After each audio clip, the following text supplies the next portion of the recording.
Assalamualaikum warahmatullahi wabarakatuh. Kami dari kelompok 7 ingin menyampaikan materi mengenai sistem pengendalian manajerial. Perkenalkan, saya Astika Sintandini. Saya Wahyu Soleka.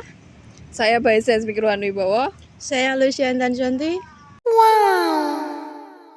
Sistem pengendalian manajemen atau SPM adalah suatu sistem yang digunakan oleh suatu perusahaan untuk memastikan kinerja dan operasional sesuai dengan rencana yang telah ditentukan, serta memastikan seluruh anggota organisasi dapat bertindak sesuai dengan nilai dan standar perusahaan. SPM meliputi pengukuran kinerja, analisis, dan pengendalian yang digunakan oleh suatu perusahaan.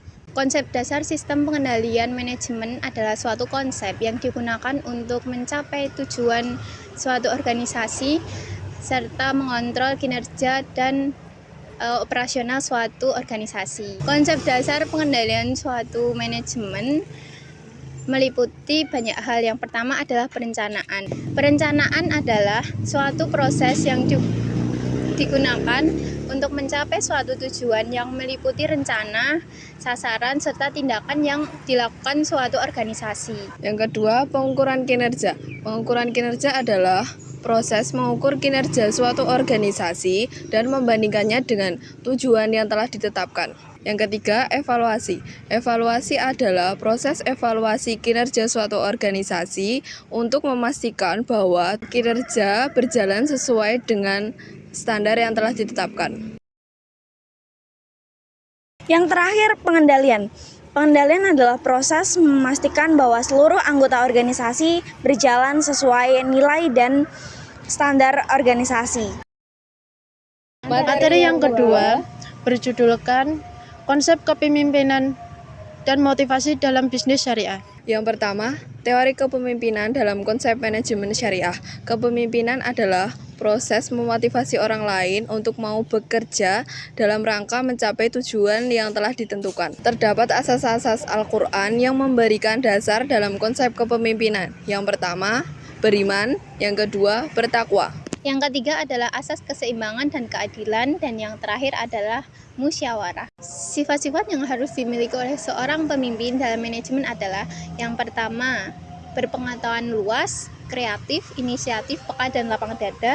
Yang kedua adalah bertindak jujur, adil, dan konsekuen. Yang ketiga adalah bertanggung jawab. Yang keempat adalah selektif dalam memilih informasi, dan yang kelima adalah memberikan peringatan. Yang kedua adalah teori motivasi. Teori motivasi mencakup 4 hal. Yang pertama, konsep motivasi. Konsep motivasi menyatakan bahwa seseorang berada dalam motivasi atau sedang tidak seimbang. Konsep motivasi tersendiri memiliki 4 karakteristik. Yang pertama, ada majemuk. Yang kedua, dapat berubah-ubah. Yang ketiga, setiap individu berbeda. Untuk yang keempat, beberapa tidak disadari. Selanjutnya yang kedua, konsep motivasi dalam Islam. Dalam Islam, mencari nafkah merupakan hal yang diwajibkan. Islam merupakan agama yang fitrah, yaitu yang dapat memenuhi kebutuhan manusia. Di antaranya adalah kebutuhan fisik. Motivasi kerja dalam Islam merupakan hal yang diwajibkan karena mencari nafkah adalah sebagian dari ibadah. Konsep motivasi dalam Islam. Dalam Islam, mencari nafkah merupakan hal yang diwajibkan. Islam merupakan agama yang fitrah. Yang ketiga, motivasi fisiologi, yang terbagi menjadi 2, yaitu motivasi menjaga diri, seperti menjaga diri dari lapar, haus, dan lain sebagainya. Yang kedua, motivasi menjaga keberlangsungan jenis, seperti motivasi seksual sebagai dasar dalam pembuatan keluarga. Motivasi menjaga keberlangsungan jenis, seperti motivasi seksual sebagai dasar dalam pembentukan keluarga yang untuk mencapai misi penting, yaitu melahirkan anak. Dari motivasi psikologis atau sosial.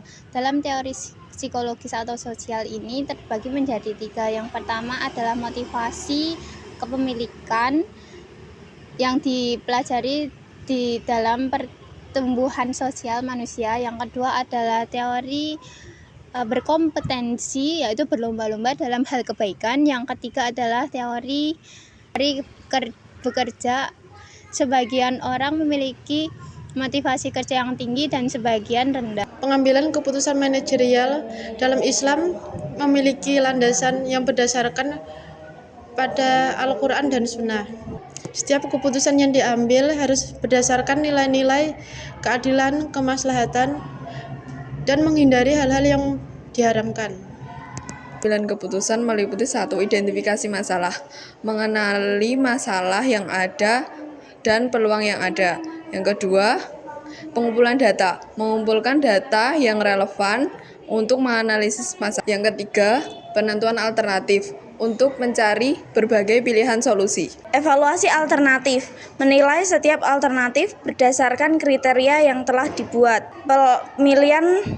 Pemilihan alternatif, memilih alternatif sesuai dengan prinsip syariah. Implementasi, melaksanakan keputusan yang dibuat. Evaluasi, mengevaluasi hasil dari keputusan yang telah dibuat. Teknik pengambilan keputusan yang sesuai dengan syariah. Yang pertama, musyawarah. Musyawarah membahas masalah bersama-sama untuk mencapai kesepakatan. Yang kedua, istisyarah, meminta pendapat para ahli atau orang yang lebih berpengalaman. Yang ketiga, qiyas, mencari hukum perkara dengan menyamakan hukum perkara yang lain yang sudah ada hukumnya. Selanjutnya adalah ijma. Ijma merupakan kesepakatan ulama mengenai suatu hukum. Selanjutnya ada masalah mursalah, yaitu kepentingan umum yang tidak disebutkan dalam Al-Quran dan Sunnah, melainkan dapat disebutkan. Analisis resiko dan dampak dalam pengambilan keputusan. Dalam pengambilan keputusan harus mempertimbangkan analisis resiko dan dampak yang mungkin akan ditemui ke depannya. Analisis resiko adalah analisis yang bertujuan untuk mengidentifikasi potensi biaya serta peluang yang mungkin muncul ke depannya dengan sistem alternatif. Yang kedua adalah analisis dampak yang bertujuan untuk mengetahui konsekuensi keputusan ke depannya baik dalam jangka pendek maupun jangka panjang.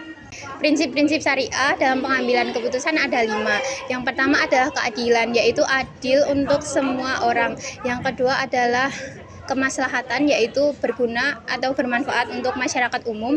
Yang ketiga adalah kebenaran, yaitu menggunakan informasi-informasi yang akurat dan tepat dalam pengambilan keputusan. Yang keempat adalah kehati-hatian, yaitu menghindari pengambilan keputusan yang terlalu. Contoh penerapan dalam bisnis syariah. Yang pertama, pemilihan supplier. Memilih supplier yang produknya halal dan tidak merugikan lingkungan. Yang kedua, penentuan harga. Menentukan harga yang adil dan tidak. Yang ketiga, investasi. Memilih investasi yang sesuai dengan prinsip syariah seperti perusahaan yang bergerak di bidang infrastruktur. Yang keempat, pemutusan hubungan kerja, melakukan PHK dengan cara manusiawi dan sesuai dengan aturan yang berlaku. Jadi penerapan pengambilan keputusan manajerial dalam Islam adalah proses yang kompleks dan membutuhkan pertimbangan yang matang. Dengan memerlukan atau dengan menerapkan prinsip-prinsip syariah, sehingga dapat memberikan keuntungan dan kebaikan bagi perusahaan, karyawan, dan masyarakat secara keseluruhan.